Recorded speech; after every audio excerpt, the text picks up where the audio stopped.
السلام علیکم، welcome back to Urdu audio stories. کیسے ہیں آپ سب؟ امید کرتی ہوں خیر خیریت سے ہوں گے۔ اوکے، تو اب ہم پڑھنے والے ہیں ظالم عشق سیزن 2 کا پارٹ 13۔ امید کرتی ہوں آپ کو پسند آئے گا، اور چینل کو سبسکرائب کرنا نہ بھولیں، ویڈیو کو لائک کریں اور پیارے پیارے سے کمنٹس کریں۔ چلیں جی، بغیر دیر کے اسٹارٹ کرتے ہیں۔ وہ ریوالونگ چیئر پر پشت ٹکائے بیٹھا جھول رہا تھا۔ سامنے ٹیبل پر لیپ ٹاپ رکھا تھا جس کی اسکرین روشن تھی۔ لیپ ٹاپ کے بالکل برابر میں فائلز کا ڈھیر لگا تھا۔ کھلی کھڑکیوں کے شیشوں سے آتی صبح کی مدھم دھوپ فائلز کے کور پہ پڑتی چمک پیدا کر رہی تھی۔ وہ اپنے بھاری بوٹ کو مخصوص سے انداز میں ہلا رہا تھا۔ اس کے چہرے پہ بلا کی سنجیدگی تھی۔ گھر سے لے کر آفس آنے تک اس کے دماغ میں صرف اور صرف میرب تھی۔ پرسوں تک تو ٹھیک تھی، آخر اب کیا ہو گیا اسے؟ یزدان نے سوچتے دوبارہ بازو ٹیبل پر ٹکائے تھے۔ بازوؤں کے درمیان میں پڑا تھا وہ ہلکا سا ہاتھ جھکائے موبائل بازوؤں کے درمیان میں پڑا تھا وہ ہلکا سا ہاتھ جھکائے موبائل کی اسکرین پہ گہری نظریں گاڑے انگلی پھیرتے سوچنے لگا تھا، کہیں اس دن رات والی بات پہ تو اس نے اپنی پیشانی مسلتے سوچا تھا؟ نہیں، اس نے خود میرے سامنے پری کا نام لیا تھا، اس میں میری کیا غلطی؟ یزدان ایک بار پھر سے گہری سوچ میں ڈوب چکا تھا۔ آخر کیا وجہ ہو سکتی ہے؟ اس کا دماغ اچھا خاصا گھوم چکا تھا۔ کہیں میرب ریسٹورانٹ میں؟ وہ کچھ سوچتے پھر سے رکا۔ آنی نے کہا تھا وہ پری کے ساتھ بہنوں کی طرح رہتی ہے، تو پھر پری کی وجہ سے کیوں ناراض ہوگی؟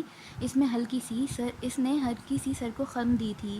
کیا مصیبت ہے یار؟ وہ اچھا خاصا جھنجھلاتے ہوئے پیچھے کرسی کی پشت سے ٹیک لگائے ٹانگ پہ ٹانگ رکھ گیا تھا۔ ایسا پہلی بار ہو رہا تھا کہ وہ میرب کے بارے میں اتنا سوچ رہا تھا۔ میرب ناراض تھی یا نہیں تھی، اسے دونوں باتوں سے ہی بہت فرق پڑ رہا تھا۔ کہیں میرب سے بھی سچے والی محبت تو نہیں ہو گئی؟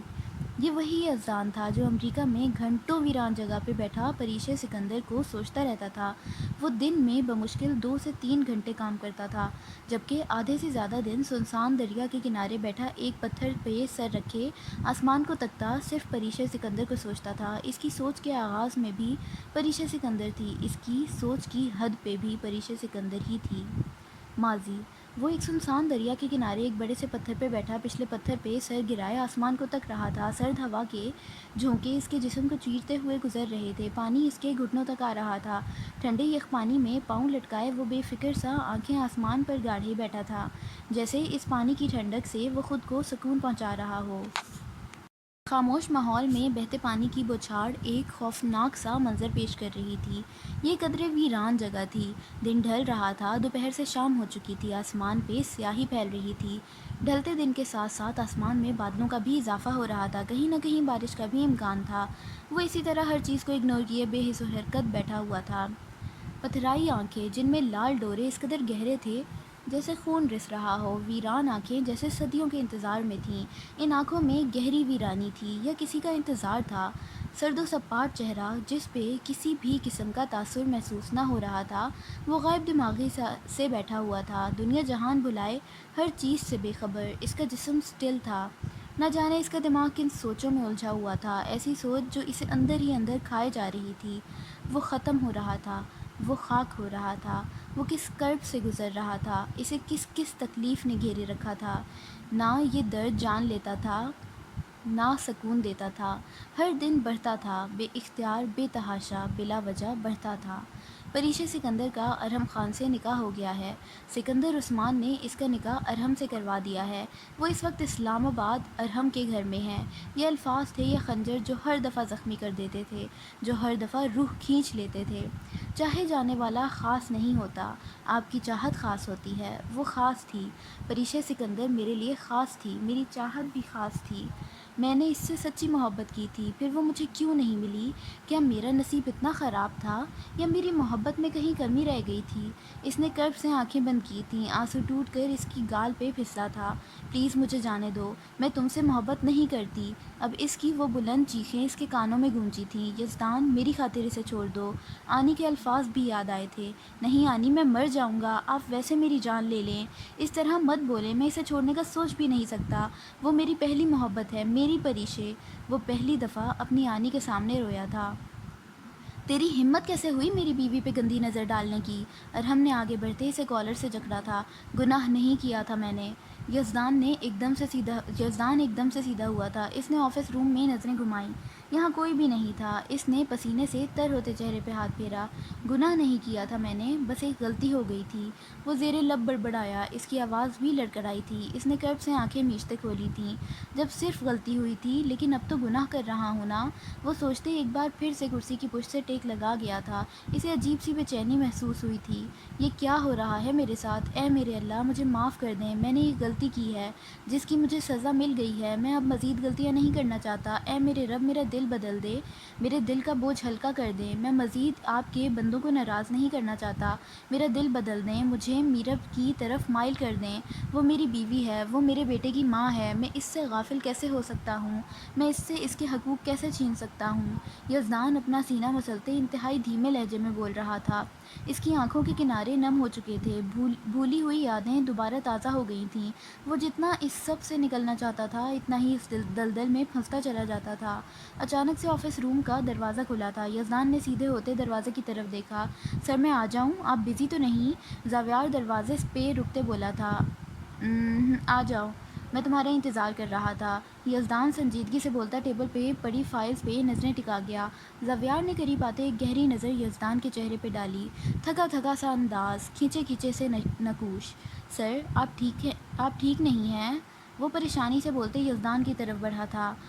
بس تھوڑی سی طبیعت خراب ہے، وہ سپاٹ لہجے میں بولا تھا۔ سر، آپ کی تھوڑی نہیں بلکہ بہت زیادہ طبیعت خراب ہے۔ آپ اب اٹھیں، میں آپ کو ڈاکٹر کے پاس لے کر چلتا ہوں۔ زاویار فکر مندی سے اس کے کندھے پہ ہاتھ رب کرتے بولا تھا۔ نہیں زاویار، زیادہ طبیعت خراب نہیں ہے، ڈاکٹر کی ضرورت نہیں، تم پریشان مت ہو۔ یزدان نے نرمی سے اس کا ہاتھ تھاما تھا۔ لیکن سر، یزدان نے زاویار کی بات کاٹی، تم بس کام دیکھ لینا، میں گھر جا کر ریسٹ کرتا ہوں۔ وہ دھیمے لہجے میں بولتا اپنی جگہ سے اٹھ کھڑا ہوا تھا، جس میں زاویار نے بھی اس کا ساتھ دیا۔ سر چلیں، میں آپ کو خود گھر چھوڑ دوں۔ زاویار نے اس کا ہاتھ تھاما تھا۔ نہیں زاویار، تم کام دیکھو، میں ڈرائیور کے ساتھ چلا جاؤں گا۔ اس نے لیپ ٹاپ بند کرتے اپنا موبائل اٹھایا۔ لیکن سر، مجھے فکر مندی ہو رہی ہے، آپ کی طبیعت زیادہ خراب لگ رہی ہے۔ زاویار نے ایک اور کوشش کی تھی۔ زاویار، میں نے کہا ہے نا میں ٹھیک ہوں اور بچہ نہیں ہوں، میں ڈرائیور کے ساتھ چلا جاؤں گا، تم کام دیکھو۔ وہ بولتے لمبے لمبے ڈگ بھرتا باہر کی طرف بڑھا تھا۔ زاویار نے اس کی پشت کو دیکھتے ایک سرد آہ بھری اور میز پہ پڑی فائلز اٹھانے لگا۔ یہ رخسار بیگم کے کمرے کا منظر تھا۔ رخسار بیگم بیک گراؤنڈ سے ٹیک لگائے بیٹھی میرب کا لیکچر سن رہی تھیں۔ میرب سامنے رکھے صوفے پہ ٹانگ رکھے بیٹھی تھی۔ اس کے سامنے والے ٹیبل پہ دوائیوں کا انبار لگا تھا۔ اس کے وسط میں ہی ایک پھولوں کی ٹوکری رکھی تھی، جس میں مختلف پھل ترتیب سے رکھے تھے۔ پاس ہی ایک پھولوں کا واز پڑا تھا۔ آنی، اگر یہی سب چلتا رہا تو آپ کی طبیعت زیادہ بگڑ جائے گی۔ میرب دوائیوں کے انبار پہ نظریں گاڑے رخسار بیگم سے مخاطب ہوئی تھی۔ کچھ نہیں ہوگا مجھے، ان دوائیوں کی وجہ سے میری طبیعت زیادہ بگڑتی ہے۔ اور تم یہ کیا لے کر بیٹھ گئی ہو؟ رکھو ان سب کو، میرے پاس آ کر بیٹھو۔ رخسار بیگم انتہائی شفقت، محبت، پیار سے اس کا چہرہ تکتے بولی تھیں۔ آج کے بعد میں آپ کو خود میڈیسن کھلا کر جاؤں گی۔ مجھے پتا ہوتا کہ آپ اتنی لاپرواہی کریں گی تو میں کبھی یہ کام آپ پہ نہ چھوڑتی۔ میرب مصنوعی غصہ دکھاتے دوائیاں سمیٹنے لگی تھی۔ رخسار بیگم اس کا بگڑا سا چہرہ دیکھتے گہرا مسکرائی تھیں۔ میرب نے آنکھیں سکیڑے ان کی طرف دیکھا۔ آنی، آپ ہنس رہی ہیں، میں مذاق نہیں کر رہی۔ کیا آپ جانتی ہیں کہ یہ دوائیاں آپ کے لیے کتنی ضروری ہیں؟ پلیز وقت پہ دوائی لیا کریں نا۔ میرب ان کی طرف دیکھتے التجائیہ لہجے میں بولی تھی۔ اچھا جی، اب وقت پہ لے لوں گی، پلیز تم اپنا یہ لیکچر بند کرو اور آ کر میرے پاس بیٹھو۔ وہ پھر سے پیار سے مخاطب ہوئی تھیں۔ میرب نے جلدی سے دوائیاں سمیٹیں اور کھڑی ہوئی۔ اتنے میں باہر سے گاڑی کی آواز آئی تھی۔ یزدان آ گیا، رخسار بیگم بولی تھیں۔ میرب کے چلتے قدم رکے تھے۔ اگلے ہی پل وہ دوبارہ چلتی دوائیاں دراز کھولے اس میں رکھنے لگی۔ میرب، جاؤ بیٹے، دیکھو یزدان آیا ہے۔ رخسار بیگم اس کے چہرے کے بدلتے تاثرات کا جائزہ لیتے بولی تھیں۔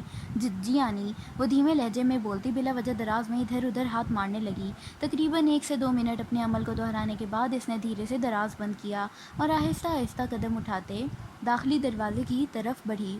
رخسار بیگم اس کی ایک ایک حرکت کو نوٹ کر رہی تھیں۔ وہ کافی سستی سے حرکت کر رہی تھی۔ وہ ابھی دروازے تک پہنچی ہی تھی کہ دروازہ کھلا۔ میرب کا دروازے کے لاک پہ جاتا ہاتھ رکا تھا۔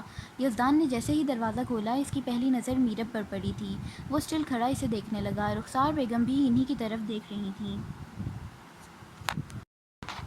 میرب بلیک شلوار قمیص پہنے گلے میں دوپٹہ لیے ہوئے تھی۔ اس کے سیاہ سلکی گھنے بال شانوں پہ بکھرے تھے، کسی بھی طرح کے میک اپ سے شفاف۔ کسی بھی طرح کے میک اپ سے شفاف چہرہ وہ اس قدر حسین لگ رہی تھی، بلکہ اس دنیا کی سب سے زیادہ حسین لڑکی لگ رہی تھی۔ یزدان بغیر پلکیں جھپکائے اس میں محو تھا۔ کافی دیر اس کی نظریں خود پہ محسوس کرنے کے بعد میرب جھنجھلاتے ہوئے ایک سائڈ پہ ہوئی تھی۔ یزدان بیٹا اندر آ جاؤ، رخسار بیگم نے اسے منجمد کھڑا دیکھتے کہا تھا۔ یزدان نے سٹپٹاتے ہوئے چہرہ پھیرا اور پورا دروازہ کھولتے اندر کی طرف بڑھا۔ میرب نے ایک نظر یزدان کی پشت کو دیکھا اور لمبے لمبے ڈگ بھرتی کمرے کا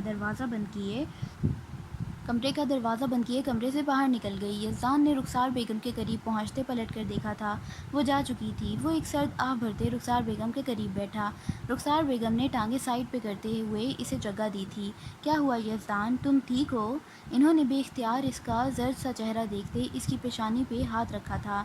جی بس تھوڑی سی طبیعت خراب ہو گئی تھی، اسی لیے گھر آ گیا، وہ انتہائی دھیمے لہجے میں بولتا جوتوں سمیت اپنی ٹانگیں لمبی کیے ان کی گود میں سر رکھے آنکھیں موند گیا تھا۔ یزدان بیٹے تم ٹھیک نہیں ہو، کیا ہوا ہے تمہیں؟ رخسار بیگم نے تڑپ کر اس کے چہرے پہ ہاتھ پھیرتے اسے اپنے دونوں ہاتھوں کے پیالے میں تھاما تھا۔ آنی، اس نے بھیگے سے لہجے میں رخسار بیگم کو پکارا تھا۔ جی آنی کی جان، کیا ہوا ہے میرے بیٹے کو؟ یزدان ادھر میری طرف دیکھو۔ یزدان کی بھیگی سی آواز پر ان کا مزید دل گھبرایا تھا۔ وہ کہاں اسے اس حال میں دیکھ سکتی تھیں؟ آنی میں ٹھیک نہیں ہوں۔ اس کی آواز لڑکھڑائی تھی۔ وہ مضبوط مرد ہمیشہ اپنی آنی کے سامنے ہار جاتا تھا۔ آنی کی گود میں سر رکھے ہمیشہ اس کے آنسو نکل آتے تھے اور وہ اس کا رونا کہاں برداشت کر سکتی تھیں بھلا؟